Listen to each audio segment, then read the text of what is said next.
Well,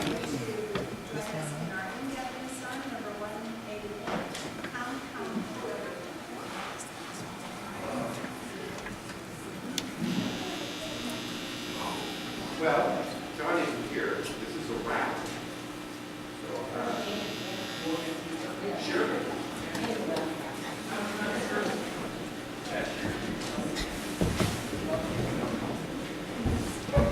Three times through, come all together, and then follow my lead.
Welcome on this lovely spring morning.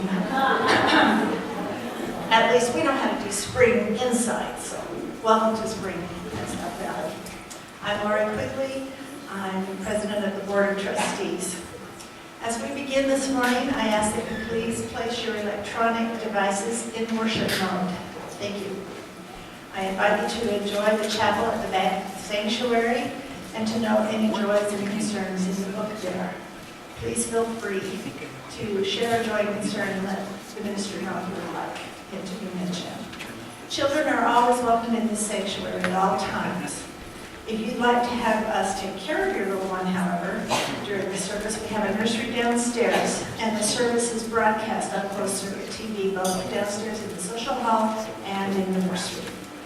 After the service, everyone is invited downstairs for coffee and snacks and excellent company. And please note the announcements in your order of service with multiple ways to be involved in this community. And I have another announcement, but as president of the board, I'm going to take a moment to tell you how profoundly grateful I am to everyone here. About 6 weeks ago, we set a goal that I thought was impossibly high for our stewardship campaign. It was realistic, and I took a deep breath and thought, we've got to do this. Well, guess what?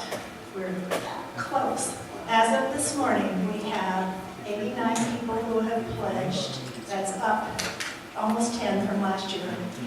And we have reached $181,002. So we are very close. Again, thanks to everyone for your support of this community. What I'll do is I'll pick up the main mic and turn it off when you pick up your hands. Okay. Just so you know, it's going to take me a second to get there, but that's okay. In the words of Rumi, come, whoever you are. Yes, Whether you come with laughter in your heart or tears, you are welcome here.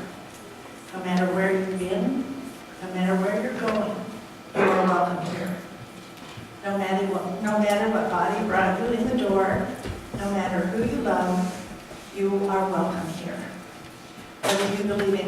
all of the time, or some of the time, or none of the time. You are welcome here. If you come with an open mind, a loving heart, and willing hands, you are welcome here at South Valley Unitarian Universalist Society.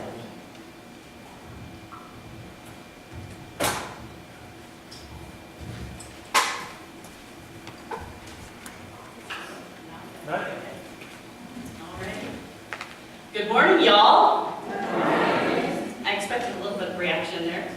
Welcome to church this beautiful spring, snowy morning. I spent 5 days in Atlanta this week, which is where the y'all comes from. But unfortunately, I did not bring their weather with me. I am constantly in awe of the generosity of this community, and I can see it right here in the flowers in front of me.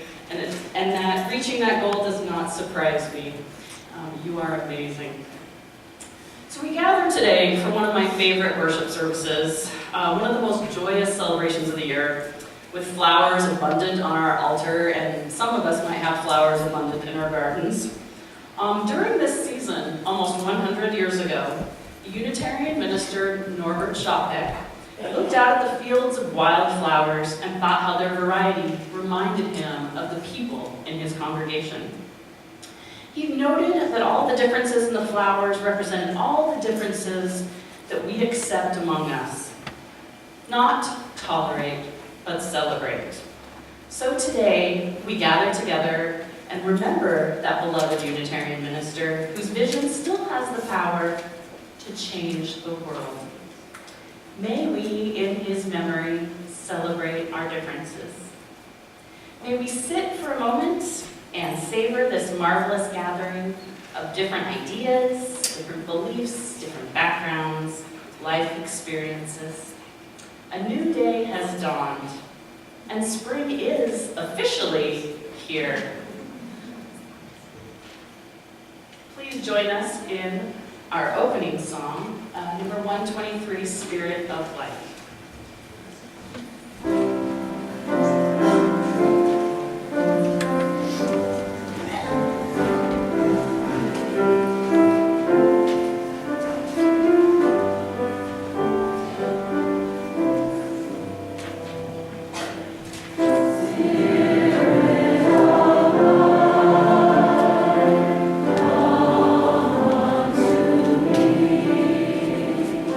Sing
Maggie Montrone, and I've been asked to talk about why I'm here. Basically, I'm here because of my daughter, Christy Montrone Burns. I was going through a difficult time in my life, and she invited me to come to a service one Sunday morning years ago. I told her okay, and I'm so grateful I did because it has totally changed my life. These are just some of the things that I like and appreciate about South Valley. The diversity of belief systems under one roof from A to Z and the sharing of those belief systems. The huge variation of sermons given, poems, quotes, readings, and music. I love that the children and those young at heart are being invited up to the front to hear a story and being sung to as they go back down to their classes. It's one of my favorite things, along with the amazing music. I'm so impressed by the incredible talent that's at South Valley. The fact that an atheist can teach a class about miracles, a Bible story, and critical thinking in the best of ways. The OWL, Our Whole Lives program, starting with the Safe Touch for the youngest and going to the adult sexual education classes, which I was encouraged to take by my granddaughter.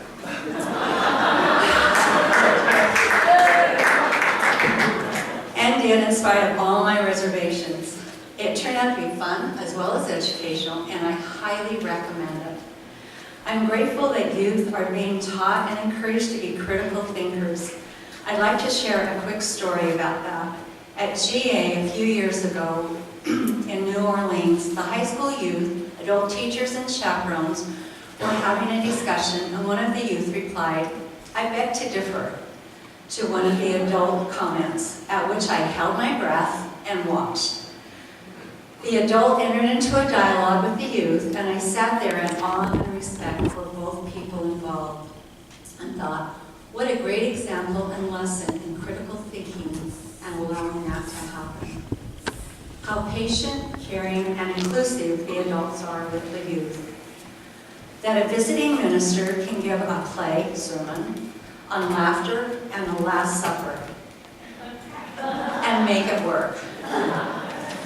The wonderful library, coffee hour, and Wellspring Wednesday offerings. That it's okay to be different, physically, spiritually, and mentally. For the inclusion and openness to the LGBTQ community. I'm impressed at all the parties, events, and celebrations and how well people work together to make those events happen. I know it's really difficult at times. That the congregation has been so supportive of the high school youth fundraisers through the years, allowing them to travel and experience the various UU General Assemblies. And of course, for all the diverse and wonderful people here at South Valley. I'm grateful I have been able to be a part of the junior high and high school classes. I have learned so much from them, and I'm still learning. I'm grateful that Maggie encouraged me to open my mind and take a sexual education class. That Maggie, Grace, and Isabel, along with all the other South Valley youth, have mentored me in protests, posters, marches, rallies, sex ed, fundraisers, and so much more. I used to say that South Valley was Christy's church, and that the people here were Christy's friends. I think it was basically a cover-up for going to a different church at the beginning, and that was just something we said. But one day, a couple of years ago, as I was at an event at church, I remember looking around and thinking, this is my church too, and these are my friends too.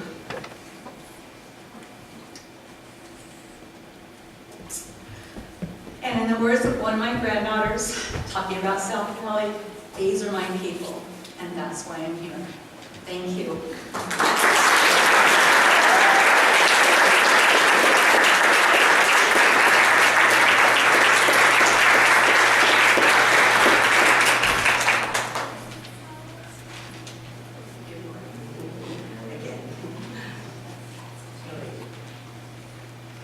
Once upon a time, there was a little girl named Alice who lived in a city by the sea. From the front stoop, she could see the wharves and bristling masts of tall ships. Many years ago, her grandfather had come to America on a large sailing ship. He was an artist who made mastheads, sculptures for ships, and painted pictures of faraway places. In the evening, Alice sat on her grandfather's knee and listened to his stories of those faraway places. When he had finished, Alice would say, "When I grow up, I too will go to faraway places, and when I grow old, I too will live beside the sea." "That is all very well, little Alice," said her grandfather, "but there's a third thing you must do." "What is that?" asked Alice. "You must do something to make the world more beautiful," said her grandfather. "All right," said Alice, but she did not know what that could be.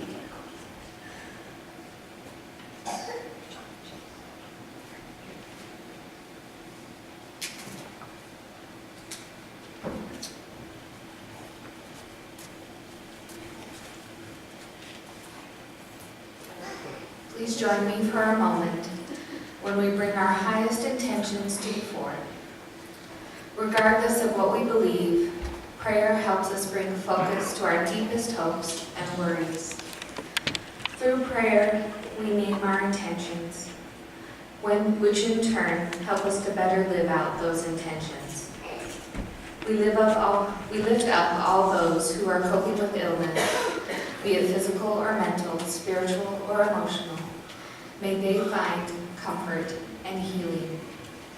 We lift up those who are struggling to find work or financial security, or who are struggling with housing insecurity. May they know that their value transcends mere dollars.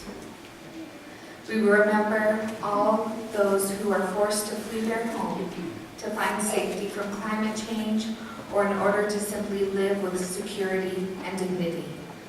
May all refugees find shelter and safety. We lift up Sherry Lunn's father, who entered hospice. May he and his entire family find comfort. We remember the victims of the horrific shooting at two mosques in New Zealand. May light and perpetual shine upon them, and may love, not hate, triumph in our hearts and in the world. We remember those times that we failed to live into our best selves, and we seek to understand those who have hurt us. We forgive ourselves, we forgive each other, and we begin again in love. We give thanks for this congregation. May we find comfort and growth as we strive to live together as Unitarian Universalists. For these prayers and the prayers held in our hearts unspoken, we bring our best energy. May they be so, and may we all be held in the heart of love.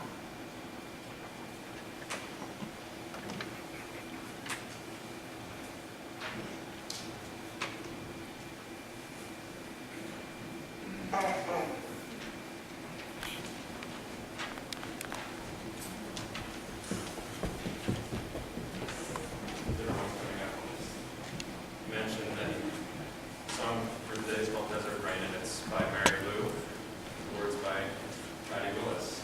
Beautiful. Desert rain, not desert snow, but use your imagination, I guess.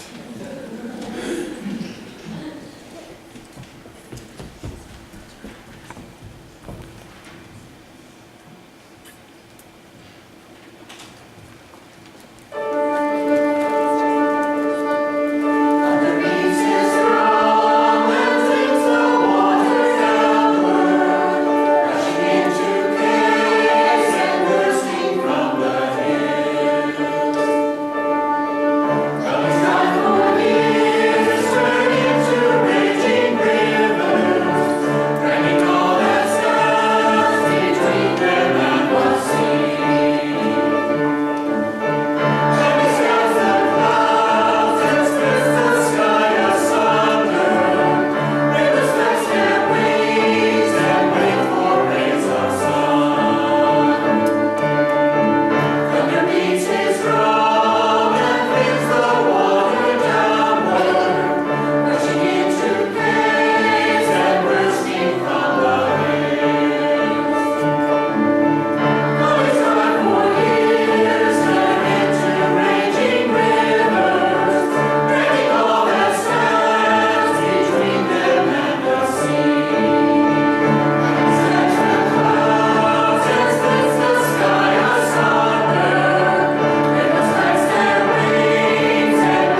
Pretty soon, Alice was grown up.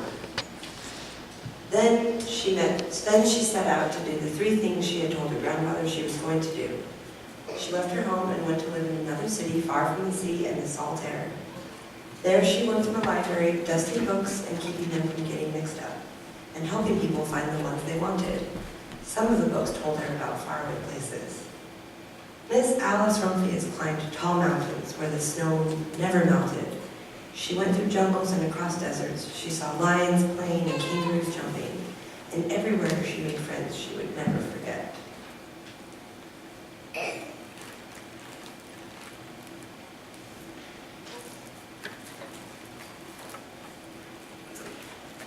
It is our practice here at South Valley to split our worship service offerings with a charitable organization or program that aligns with our values and principles.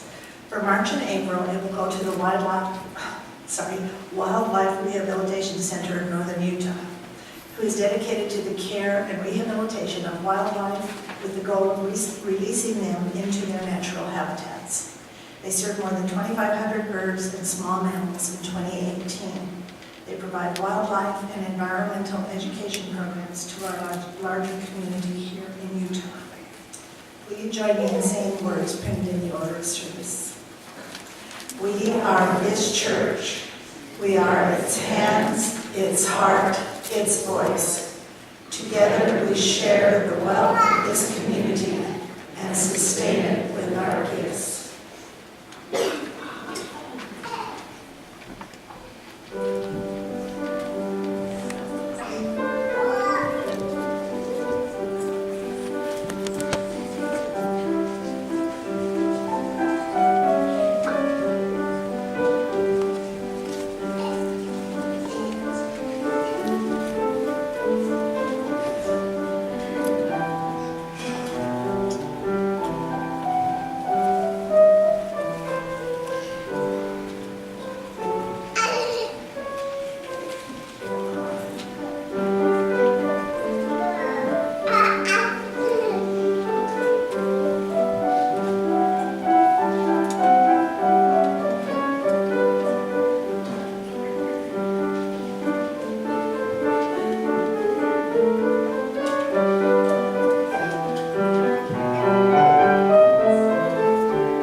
When Miss Rumphius got older, she retired to a seaside town. From the porch of her new house, Miss Rumphius watched the sun come up. She watched it cross the heavens and sparkle on the water, and she saw it set in glory in the evening. She started a little garden among the rocks that surrounded her house, and she planted a few flower seeds in the stony ground. Miss Rumphius was almost perfectly happy. But there is still one more thing I have to do, she said. I have to do something to make the world more beautiful. But what? The world already was pretty nice, she thought, looking out over the ocean. Then Miss Rumphius had a wonderful idea. All that summer, Miss Rumphius, her pockets full of seeds, wandered over fields and headlands, sowing lupines, her very favorite flower. She scattered seeds along the highway and down the country lanes. She flung handfuls of them around the schoolhouse and back at the church. She tossed them into the hollows and along stone walls. The next spring, there were lupines everywhere. Fields and hillsides were covered with blue and purple and rose-colored flowers. They bloom along the highways and down the lanes. Bright patches lay around the schoolhouse and back to the church. Down in the hollows and along the stone walls grew the beautiful flowers. Ms. Rumpius had done that, the third most difficult thing of all. What will you do to make the world a more beautiful place?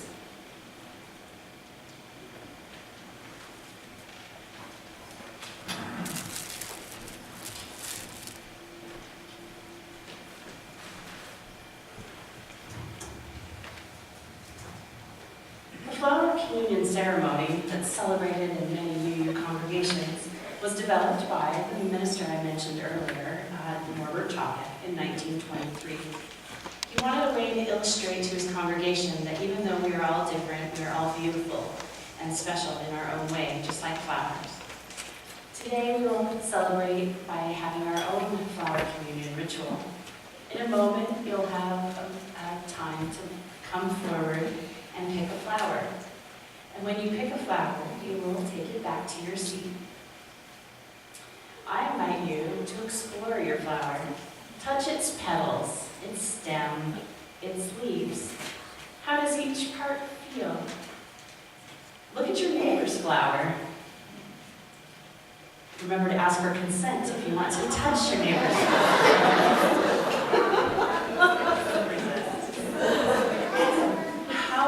How is your flower different? And how is it the same? How will you strive to bring your whole self to this community? And how will you strive to make the world a more beautiful place like this flower does? Before we begin the ritual, I invite you to join me in a blessing of the flowers that were brought to us. And I have to say, every year I worry that there's not going to be enough flowers. And I don't know why, after 6 years of doing this, I do not realize the joyous abundance that comes through our doors every Sunday. So join me in this prayer. Infinite Spirit of life, we ask thy blessing on these, thy messengers of fellowship and love. May they remind us, amid diversities and knowledge and of gifts, to be one in our desire and affection and devotion to thy holy will.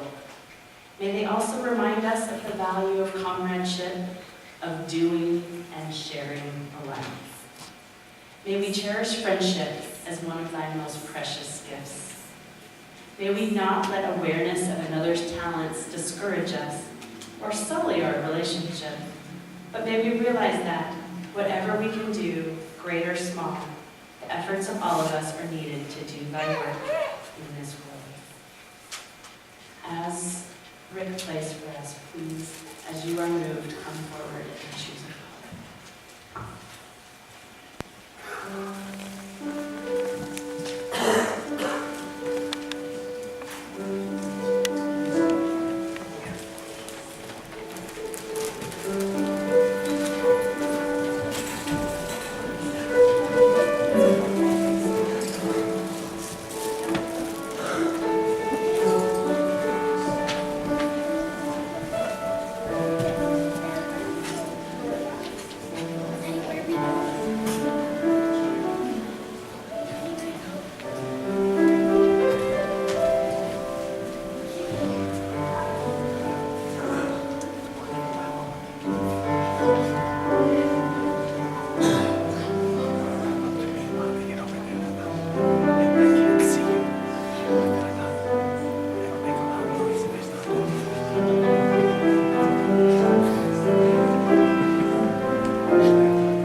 we usually say for the offering, blessings upon those who brought the flowers and blessings upon those who received the flowers.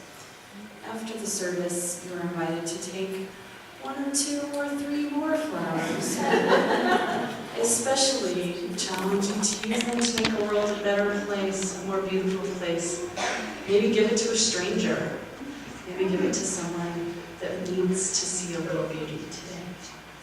Please join me in our closing hymn, De Colores, number 305.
Those we hold in our hearts until we meet.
Go now in peace.